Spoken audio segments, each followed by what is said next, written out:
Hai guys, welcome back to my channel. Di video kali ini saya akan update soal price cycle bottom Bitcoin, di mana ada hal menarik yang saya akan share kepada teman-teman, dan ada juga beberapa hal lainnya.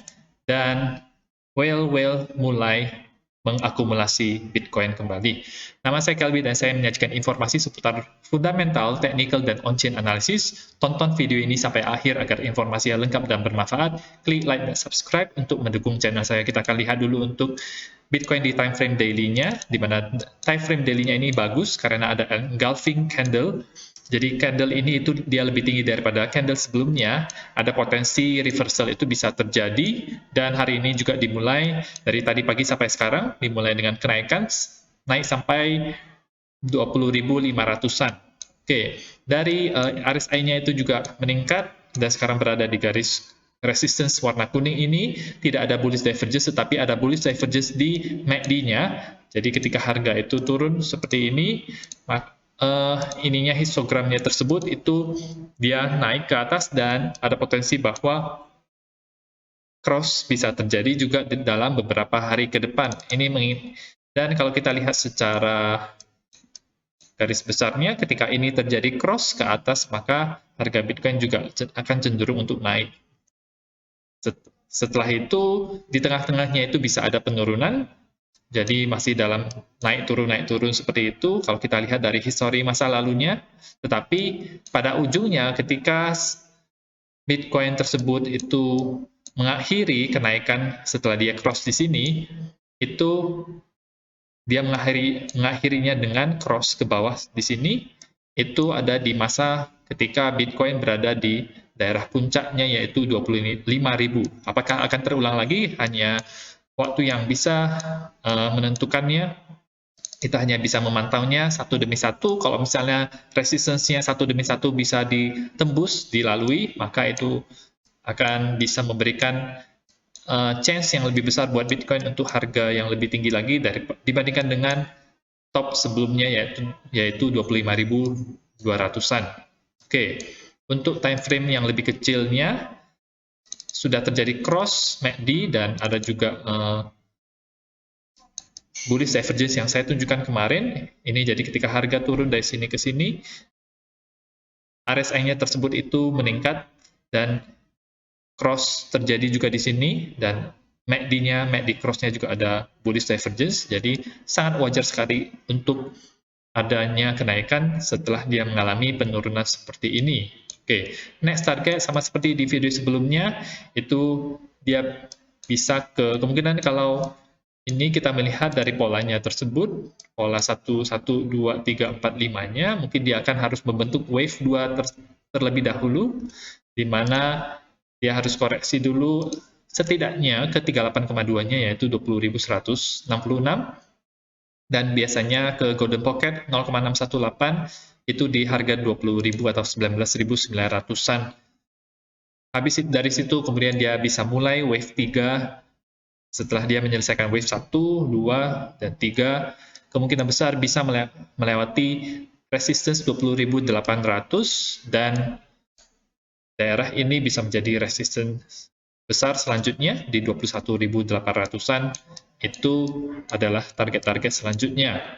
Oke, kita akan lihat untuk analisa high cycle bottom indicator, di mana ini berhasil lumayan memprediksi bottomnya, meskipun ada beda beberapa minggu, tetapi harusnya berada di sini. Tetapi daerah-daerah ini dia dekat dengan daerah-daerah ini, jadi lumayan tidak seakurat kondisi sebelumnya. Tapi di sini kita bisa katakan ini adalah bottom ketiga terendahnya. Jadi ini paling rendah, kedua terendah, dan ketiga terendahnya di sini. Dan sekarang ini adalah keempat terendah daripada bottom di harga 17.500-an ya. Oke, kita ganti ke yang candle biasanya saja. Ada hal menarik yang saya mau share pada teman-teman, di mana tidak hanya informasi cross ini menunjukkan bahwa bottom itu sudah terjadi, tetapi juga akan ada cross di mana garis hijau ini dia akan cross naik ke atas daripada garis merah. Dan terakhir kali apa yang terjadi ketika garis hijaunya itu mengcross yang warna merah, ketika terakhir kali itu terjadi, itu berada di sini tanggal 8 Mei, itu harga itu langsung naik ke atas. Dia naik, kalau kita cek secara detail, itu dia di tanggal 9 Mei dia terjadi cross-nya. Nah, setelah itu dia langsung naik naik 41% dari harga di mana terjadinya cross tersebut. Jadi ini semacam konfirmasi bahwa ini sudah bottom di sini. Kemudian ini adalah konfirmasi harga itu sudah perlahan-lahan mulai pulih lagi dan akan menuju fase yang baru, yaitu fase bull market. Ya, kalau kita acu dari histori masa lalu yang data yang terbarunya, prediksinya itu kira-kira kapan akan terjadinya.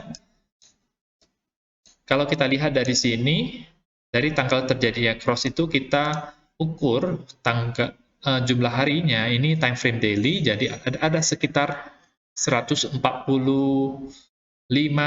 bar, jadi sekitar 145 hari. Kalau kita bagi 30 berarti ada sekitar 5 bulan. Kalau kita apply di sini 145-nya tersebut, maka itu akan terjadi di bulan Desember awal. Jadi bulan Desember awal, kalau kita acu kepada yang histori yang tersebut, maka itu bisa akan ada kenaikan yang cukup tinggi ke atas. Ya, tapi ini hanya prediksi yang gampangnya saja. Tidak terlalu susah. Yang prediksi secara gampang seperti ini, ya tidak bisa kita jadikan sebagai standar yang kuat atau acuan yang kuat. Asalkan kita melihat ini itu dia sudah mulai mau cross, jadi misalnya dia ke sini, kemudian dia ini ketika harga naik, maka yang hijaunya itu akan perlahan-lahan naik dan di suatu saat dia akan cross.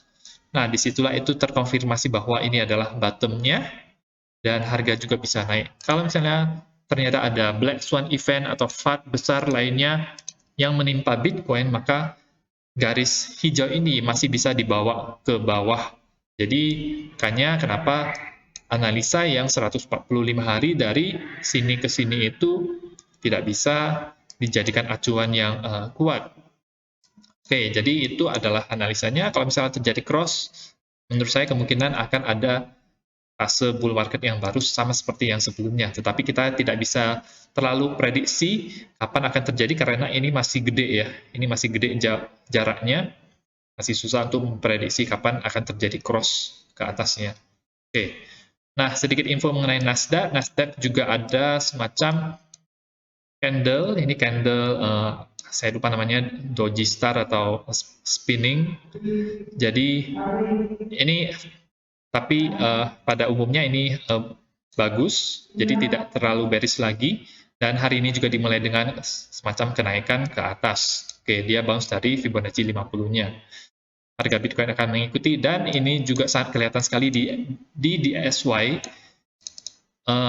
bearish, ada bearish divergence di sini, jadi ketika ini naik di sini, ininya turun, dan ada juga bearish divergence yang jauh, jadi bisa yang dekat, bisa yang jauh.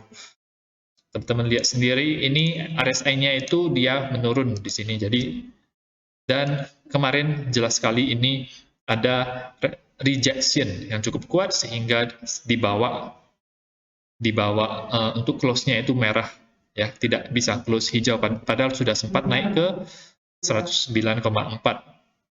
Hari ini dimulai dengan semacam kenaikan tetapi tidak terlalu kuat, dan dia kemungkinan hanya nge-wick ke atas saja, baru kemungkinan hari ini close-nya akan merah juga sedikit-sedikit, jadi 1, 2 yang sedikit-sedikit, lama-lama nanti akan ada candle besar yang bearish. Nah, disitulah Bitcoin bisa naik dengan lumayan beserta dengan indeks saham yang lainnya. Oke. Kalau misalnya dia ternyata membuat pola, berarti kemungkinan besar dia akan melanjutkan lagi tren sebelumnya. Misalnya dia membuat pola triangle, maka dia akan kemungkinan besar bisa ke atas, 60% ke atas lagi bearish untuk Bitcoin. Dan ini adalah koin yang saya share kepada teman-teman. Saya pernah share ini di Altcoin Special Review. Menurut saya ini bisa menjadi koin yang fundamentalnya kuat dan berpotensi untuk menjadi pemenang di bull market. Maksudnya pemenang adalah di mana kenaikannya itu yang lumayan dan bisa menarik banyak orang, banyak institusi dan retail karena dia menawarkan yang namanya real yield. Jadi teman-teman bisa lihat review mengenai GMX itu di video saya yang lain. Saya akan juga include itu di deskripsi, namun sekarang itu kelihatannya sepertinya ini sedang masuk ke wave 2-nya. Jadi ini adalah wave 1, 2, ini 3, kemudian 4, kemudian ini adalah 5-nya. Dan setelah wave 5 itu selesai, maka wave A itu berlangsung, yaitu yang di sini.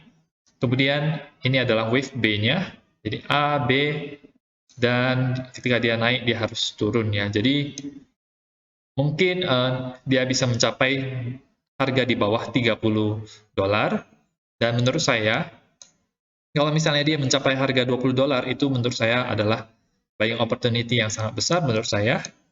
Jadi kalau misalnya teman-teman ingin punya koin ini untuk bull market yang selanjutnya, teman-teman bisa tunggu di 78,6-nya itu di harga $18 atau sekitar $20 juga, atau mungkin bisa di golden pocket-nya itu di $24 agar teman-teman tidak membeli sekarang, tidak FOMO, tidak mengejar kereta, agar risk-nya itu tidak terlalu besar ya.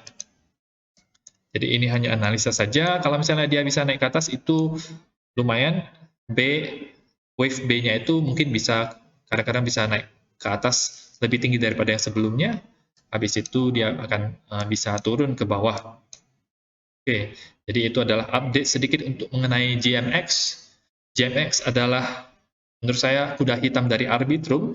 Dia adalah project yang TVL-nya, total value lock-nya itu paling besar di ekosistem Arbitrum, dan Arbitrum sendiri ini sedang naik daun juga, banyak pengguna barunya, top 5 roll-ups dengan penambahan akun baru dalam 7 hari. Arbitrum 23.300-an, jadi lebih gede daripada Optimism, Startnet, dan ZK Sync. Ya. Jadi Arbitrum kemungkinan bisa melampaui Optimism pamornya. Kalau kita lihat ini, Arbitrum di sini total value lock-nya $2,77 miliar, jauh lebih banyak, hampir 2 kali lipat daripada Optimism dan berkali-kali lipat dibandingkan dengan Startnet dan ZK Sync. Total transaksinya juga hampir sama, tetapi dari total value lock-nya itu jauh lebih besar. Total transaksi di sini hampir sama dengan Optimism. Orang-orang lebih banyak menaruh uangnya di Arbitrum, kemungkinan karena ingin mengejar airdrop-nya juga. Active accounts-nya itu jauh lebih aktif, kemungkinan karena ingin mengejar airdrop-nya juga, dan new accounts juga ya. Jadi ini sebelum suatu koin itu atau suatu ekosistem itu naik daun atau mulai terkenal, kita sudah harus bisa mengidentifikasinya. Nah, di channel ini saya akan membantu teman-teman untuk mengidentifikasinya. Di saat blockchain itu belum terlalu terkenal, saya berusaha untuk mencarinya karena disitulah letak uangnya itu berada, disitulah letak cuannya itu berada. Kita ada potensi cuan yang besar dari sini. Oke, ini sedikit update mengenai Bitcoin, di mana ini adalah analisa harga berdasarkan on-chain analysis dan technical analysis. Kalau kita gabungkan ini, maka akan ada banyak confluence di daerah 17.000 sampai 14.500-an. Jadi di daerah tersebut, kalau misalnya untuk bear case bahwa Bitcoin akan turun, itu masih sangat mungkin untuk terjadi 17.600, 16.000, 15.000. Jadi daerah ini kemungkinan besar akan menjadi daerah yang akan bounce dengan kuat. Jadi keep in mind saja masukkan dalam pikiran kita kalau misalnya Bitcoin ke arah sini pasti akan ada banyak institusi yang membelinya. Oke. Dan ini adalah kondisi whale sekarang, whale 1000 sampai 10.000 Bitcoin, whale terbesar, mereka mulai mengakumulasi koin secara on-chain lagi. Mungkin ini tidak akan meng-cancel bear market ya, jadi mungkin belum masuk bull market, tetapi kita bisa tahu bahwa mereka tetap yakin dengan Bitcoin, mereka mulai mengakumulasi lagi. Tetapi sebagian orang suka Bitcoin berada di bawah 20.000 harganya. Kemarin-kemarin sempat berada di bawah 20.000, itu menjadi kesempatan bagi para whale untuk semacam menjebak orang-orang, oh ini sudah gagal bertahan di atas 20.000, jadi dibawa ke bawah, ternyata naik pada hari kemarin.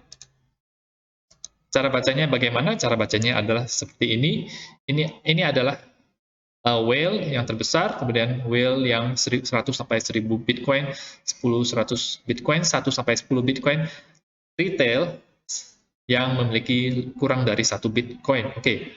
Kalau misalnya dia merah berarti itu dia sedang mengakumulasi dengan banyak. Kalau misalnya dia biru tua, biru gelap, maka dia sedang berkurang jumlah Bitcoinnya, berarti dia banyak menjualnya dari walletnya ya. Jadi kita track dari walletnya secara on-chain. Kita lihat kalau di tanggal-tanggal setelah 15 Agustus ini, warna biru mudanya tersebut mulai memudar dan mulai menguning, dan sekarang ini jadi tweet ini baru sekitar 5 jam lalu sejak video ini direkam, itu sudah mulai menguning, itu berarti whale sudah mulai mengakumulasi, ada penambahan Bitcoin setidaknya ada sekitar 1% untuk whale 1000 sampai 10.000 Bitcoin. Jadi ini bisa menjadi indikator bahwa mungkin ada bullish case untuk Bitcoin. Bitcoin bisa saja dibawa ke di atas 25.000, ke 27.000, ke 28.000, atau bahkan lebih, baru dibawa turun lagi dari situ. Jadi sangat mungkin untuk terjadi whale ingin membuat orang-orang itu terlalu bearish ketika dia turun dan terlalu bullish ketika dia naik. Kita harus berusaha untuk mengetahui apakah ini beneran ke bawah atau tidak ya. Jadi ketika harga sedang berada di sini, orang-orang semua sangat bearish sekali. Menurut saya kadang-kadang itu bisa menjadi salah satu permainan dari whale juga ya teman-teman. Oke. Nah itu saja untuk informasi pada hari ini, semoga bermanfaat. Teman-teman bisa mendukung channel saya dengan mengklik like dan subscribe, dan nantikan video saya selanjutnya.